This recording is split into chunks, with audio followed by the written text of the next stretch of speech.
Ce que je crois, nous devons comprendre un petit peu sur le plan, je dirais, un peu des idées, des concepts, c'est que nous sommes devant une situation assez nouvelle. Pendant longtemps, on a divisé les pays, et on peut encore le faire largement, entre pays dominants et pays dominés. Les pays dominants dominent, les pays dominés les colonisent. Quelque chose dans ce style. On a une situation un peu nouvelle. Il faut avoir l'idée que l'impérialisme français, c'est pas la France, et c'est même le contraire. C'est ça qu'il faut saisir. Et c'est pour ça qu'il n'y a pas de contradiction entre les deux rapports ce matin. D'un côté, l'impérialisme français est de plus en plus agressif. Il va de plus en plus sur ses anciennes terres de puissance, notamment le Proche-Orient, l'Afrique également, etc. Et il veut s'imposer comme le brillant second de l'Allemagne, le brillant second des États-Unis dans les prédations impérialistes. Il n'est que de voir d'ailleurs les dispositifs militaires. Car s'il est important de faire attention aux évolutions économiques, il faut aussi voir les évolutions historiques, il faut tenir compte de l'histoire, et il faut aussi tenir compte, je dirais, de la géopolitique, de la géostratégie, des choses comme ça.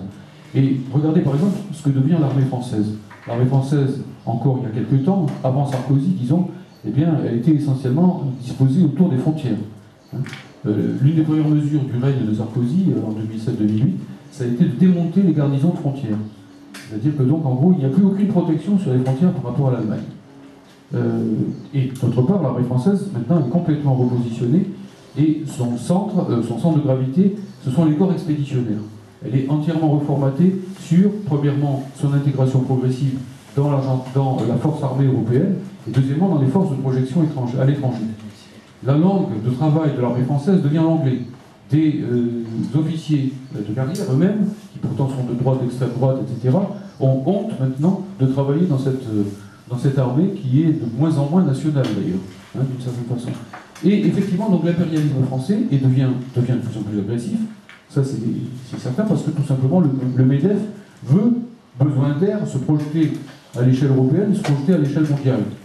Mais en même temps, il le fait en payant une monnaie d'échange.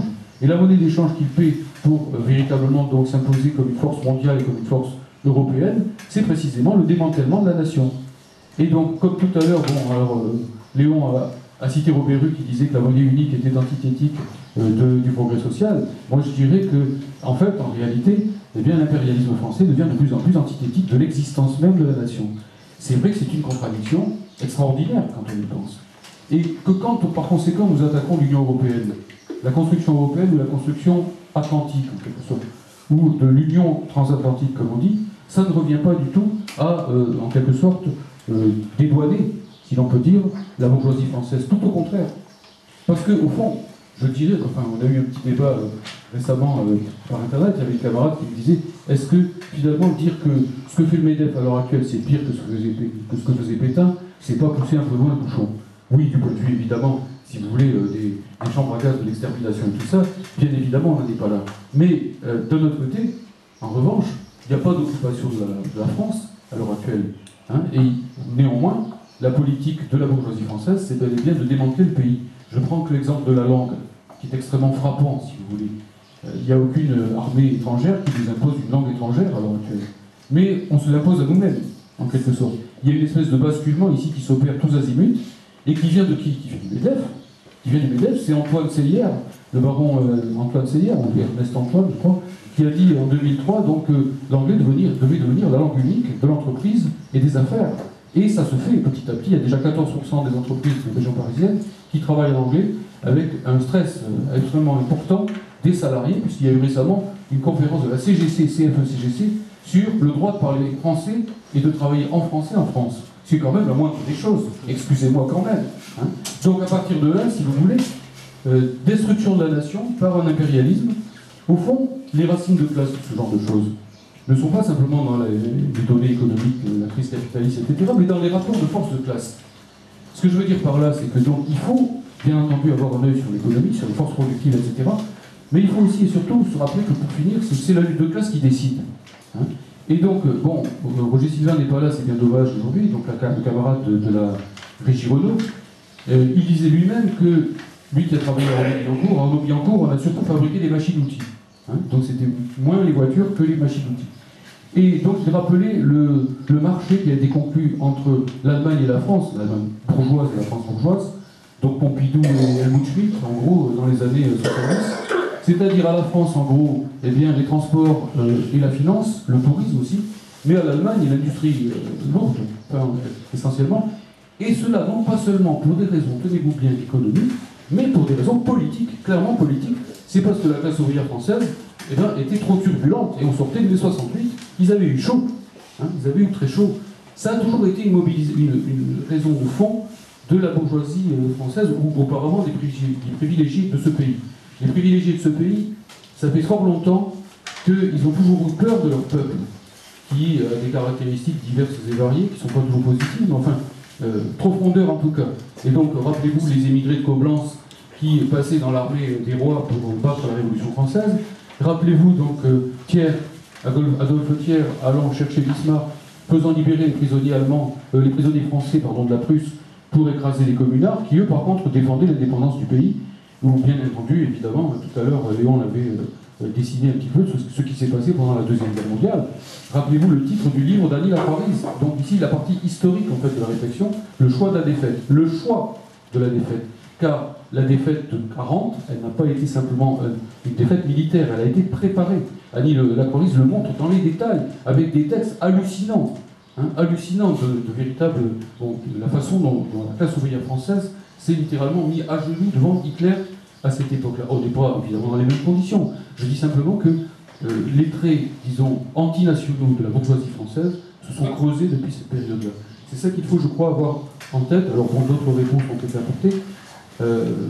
Les deux, de toute façon, il faut les attaquer à tous les niveaux, que ce soit l'Union européenne, que ce soit la France.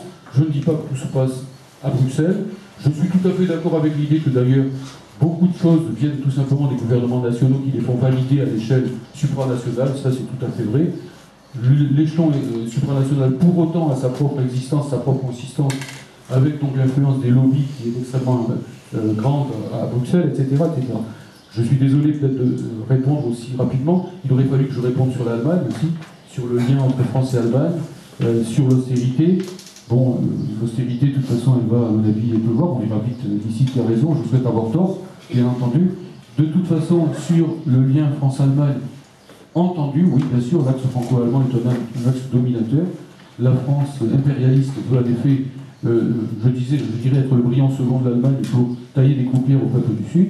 Mais en même temps, eh bien, il y a des risques de plus en plus grands de relégation de la France de deuxième pays de l'axe du Nord vers le rôle de premier pays des pays du Sud aussi. Quelque part, il me semble que... Enfin, ça se verra. On verra bien ici. Et bon, si les choses ne se passent pas comme on l'avait prévu, eh bien, c'est la réalité qui tranche et il faudra transformer les analyses. Mais bon, voilà en tout cas où on en est. Sur la classe ouvrière, donc il y a des camarades qui ont dit mais bon, quelle classe ouvrière, elle a disparu, il n'y en a bientôt plus, etc., etc. Moi, je réponds dans les termes suivants. D'abord, il ne faut pas oublier la prolétarisation de toute une série des couches moyennes, parce que ces mouvements sont doubles. D'un certain côté, il y a destruction de quantité d'emplois industriels, c'est bien vrai, mais d'un autre côté, il y a aussi prolétarisation de toute une série d'emplois qui étaient jusqu'alors des emplois, comment dirais-je, relativement protégés, entre guillemets. Il n'est que de voir ce qui se passe dans les services publics. Où, le harcèlement moral à l'entreprise devient une politique de tous les jours. Donc, moi, je suis dans l'éducation nationale, je peux vous assurer que ce métier qui auparavant faisait envie, il y avait beaucoup de gens, y compris des ouvriers, qui voulaient que leurs enfants deviennent des profs, maintenant n'est plus attractif du tout. Les profs vivent mal et de plus en plus mal. Les jeunes profs, près de la moitié des jeunes profs, il faut le savoir, songent déjà à démissionner au bout d'un an, au bout de 2 ans, et ainsi de suite. C'est vous dire, bon, combien ça peut être compliqué. Dans d'autres secteurs, c'est un peu la même chose. C'est pas la classe ouvrière, d'accord, mais bon, il y a la question de la prolétarisation ici qu'il faut avoir en tête. Et puis, il faut voir les choses d'une façon dynamique. Là, il faudrait les envisager au niveau mondial.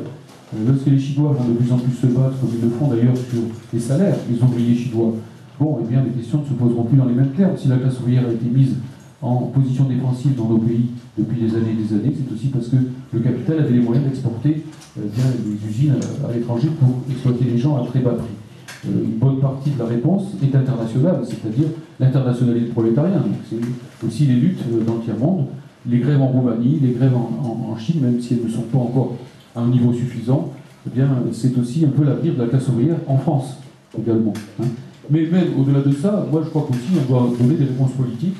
D'abord, effectivement, il faut parler en termes de nationalisation, comme l'a dit Thomas tout à l'heure. Il faut parler en termes de reconstitution dans le secteur public industriel, pas simplement donc, comme le font le Front de gauche ou d'autres, effectivement, en termes de services publics tout court, mais le secteur public industriel également. les banques naturellement et ainsi de suite. Bon, je ne peux pas développer. Hein. Il faut parler également, peut-être aussi, avoir une explication un peu plus marxiste sur la question, disons, des déficits du pays. C'est pas simplement les méchants banquiers, etc., qui vont mettre des taux terribles, etc. Mais enfin, bon, quand même, un pays qui importe tout et qui n'exporte rien, au bout d'un certain temps aussi, ça finit par se voir dans son niveau de vie général. Donc ici, le produire en France, c'est une question vitale pour tout simplement que le pays existe, en quelque sorte. Qu'est-ce que c'est qu'un pays sans production? Si on est marxiste, hein, bon, les hommes commencent à se distinguer des animaux par le fait qu'ils produisent leur moyen d'existence, dit Marx, dans l'idéologie allemande, etc., etc. Donc un pays qui, au bout d'un certain temps, ne produit rien, n'existe plus.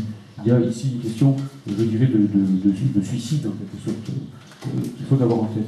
La réindustrialisation, la nationalisation, le refus de payer les dettes usuraires, etc., du pays, ainsi de suite. Très vite, sur l'union de la gauche, je crois qu'effectivement, beaucoup de camarades ici, on doit pouvoir l'affirmer, l'union de la gauche a vécu.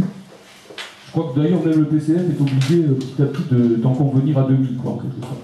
Et que cette politique-là, elle mène tout simplement à la cata absolue, à la destruction absolue. Concernant l'alternative à l'union de la gauche, c'est pas l'indifférence à Sarkozy, c'est pas l'indifférence à l'UMP, c'est pas l'indifférence au FN, pas du tout. C'est la construction d'un nouveau CNR avec des objectifs à la fois de classe positifs, hein, bon, qui vont vers le socialisme, pour finir. À notre époque, on l'a déjà expliqué, il ne s'agit pas simplement de refaire 45. À notre époque, si on veut remettre en place les acquis de 45 sur les bases actuelles, enfin avec une actualisation, ça voudra dire nécessairement, effectivement, rompre avec l'oligarchie capitaliste et aller donc vers une rupture révolutionnaire d'une manière ou d'une autre. Donc, les mêmes contenus ne conduiront pas, à notre époque, aux mêmes résultats. Il y a le socialisme qui se pose, la question du socialisme qui se repose derrière. Et enfin, donc, disons, bien entendu, que la question de la sortie de l'Union européenne n'a pas pour nous qu'une dimension économique.